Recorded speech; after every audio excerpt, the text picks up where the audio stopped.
It was a wild day for me yesterday.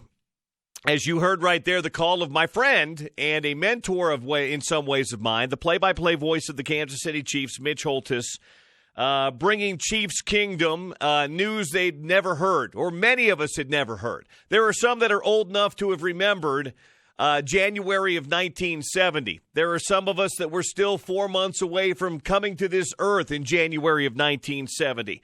There are many that don't know anything about the Chiefs in the postseason, and that's okay. It was also a great day yesterday if you're a San Francisco 49ers fan, because the San Francisco 49ers, who have a lot of great postseason success, are on their way back to the Super Bowl again thanks to young Kyle Shanahan, Jimmy G, a great running game, and an elite defense. It was an unbelievable day for both Niners fans and Kansas City fans. And if you're a fan of just NFL football, maybe you're not a Titans or a Chiefs or a Niners or a Packers fan, you should be excited because it looks like we're going to get an unbelievable matchup in the Super Bowl in 13 days in Miami, Florida.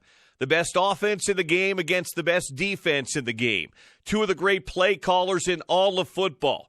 Two of the great franchises in all of football. One certainly more storied than the other when it comes to postseason success, but two great names. A Hall of Fame coach, a future Hall of Fame quarterback, and a lot of great players on both sides. It should be a lot of fun in Miami, but I'm not going to lie to you. It was a little dusty in my TV room yesterday. I am a Kansas City Chiefs fan, as most of you know, and have been for the better part of the last 43 years of my life. When I was 7 years old, my family moved to Kansas City, and we were season ticket holders for the Kansas City Royals through my dad's business, and so I got to see a lot of success. And in my childhood and in my early days of being a sports fan, the Royals were the team in Kansas City. The Chiefs had been falling on hard times. They won the Super Bowl in 1970 and then became pretty bad. They were bad really through early parts of my childhood. It wasn't until I got late into high school and toward college that the Kansas City Chiefs became good again, when Lamar Hunt had the foresight to hire a guy named Carl Peterson, who then hired Marty Schottenheimer to be the head football coach. They became a playoff staple but could never win the big game. And that's really been the story of my entire Chiefs fandom. Good teams, bad teams, but never able with good teams to win the big game. And I'm not going to lie to you, I was a little nervous yesterday too, because that's what's in your DNA when you're a Kansas City Chiefs fan. When your team hasn't been back to the Super Bowl in 50 years. 50 years. Great players like Priest Holmes and Derek Thomas and Neil Smith. And Marcus Allen, and you just go down the line, player after player, Deron Cherry, Dale Carter. You can name players that were Hall of Fame. Tony Gonzalez, for goodness sakes, that never got to get there. They got close. They'd get to the playoffs, sometimes to a championship game, but just not be able to get over the hump. So to see that yesterday, and I was watching on my big screen TV from the comfort of my living room, watching that happen yesterday. I wasn't there in sub-zero Arctic weather with 78,000 red-clad Chiefs fans. But so many years, so many good teams, so many good players, but so much heartbreak and lousy luck. Oh, man. There are so many games Chiefs fans could recount over the years that were there for them to take, and whether it was a kicker missing kicks or a fumble or an inability to get a team off the field one time, it was bad. If you're a Niners fan today, you don't really know much heartbreak. The Niners have had Joe Montana, and they've had Steve Young. They've had great quarterbacks. They've had great running backs. They had one of the all-time great coaches in the history of the game and others, George Seifert, Utah guy. He coached that team to a Super Bowl win. They've had a lot of good times in San Francisco. They've made it to a Super Bowl a few years ago with Jim Harbaugh, of all people, coaching them. So there's not been a lot of heartbreak. Yeah, there might be some of you that are teenagers that don't know what it is to see a Super Bowl championship in San Francisco. But if you're over 25 or 30 years old, you've seen your fair share of Super Bowls with the San Francisco 49ers. But for some of us out there, it's been a long time or never. And for me yesterday, when that clock hit 0, when Patrick Mahomes was running around like crazy, when that defense held Derrick Henry, who, by the way, got made out to be part Barry Sanders, part Jim Brown, part everything. I mean, he's a great running back, don't get me wrong.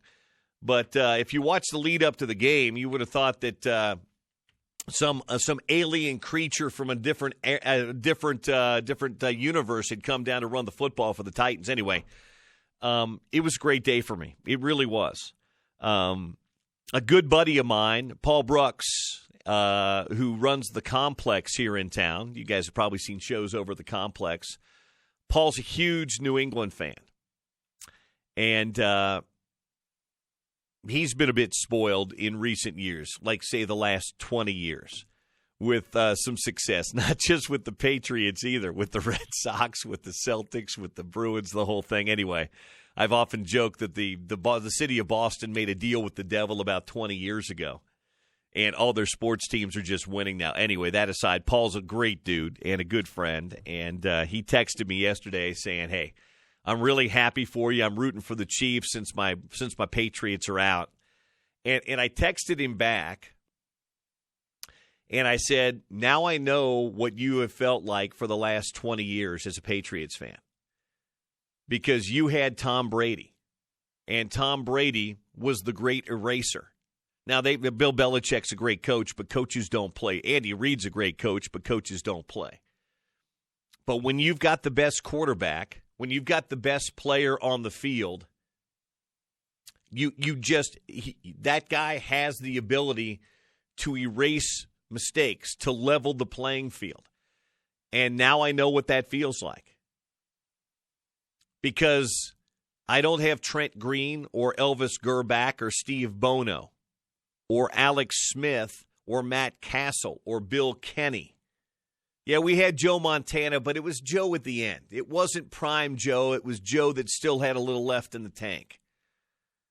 Now, the Chiefs have the best player in football. They have the best quarterback in the game. They have Patrick Mahomes. And when you have Patrick Mahomes, it changes a lot. And so I know how Patriot fans feel now. I know how Niners fans felt in their prime when they had Joe Montana. It just changes everything. It just makes you better. And it was a whole lot of fun to watch. It's been a whole lot of fun to watch, and this will be a long 2 weeks, as it always is, in the ramp up to the Super Bowl. But I've got to say, I don't believe Kansas City made any deal with the devil. I think they just made some good personnel deals. They haven't won anything yet. They did win the Lamar Hunt Trophy, and it was cool to see the man that brought NFL football to Kansas City, who is one of the great names and innovators and creators of not just the AFL but the NFL in general, coming up with the name Super Bowl and putting Vince Lombardi's name on the trophy and bringing football to Kansas City into a burg that was kind of a cow town in the late 60s and early 70s. It was cool to see them bring that trophy home to Kansas City yesterday. And it will be fun. I think Kansas City can beat San Francisco. I think they can. I think the Vegas line this morning has Kansas City as a 1-point favorite. Wouldn't surprise me at all if San Francisco won that game. I think these are two very evenly matched football teams. I think Kansas City has a much improved defense and an elite offense. I think San Francisco's got a very good offense and an elite defense.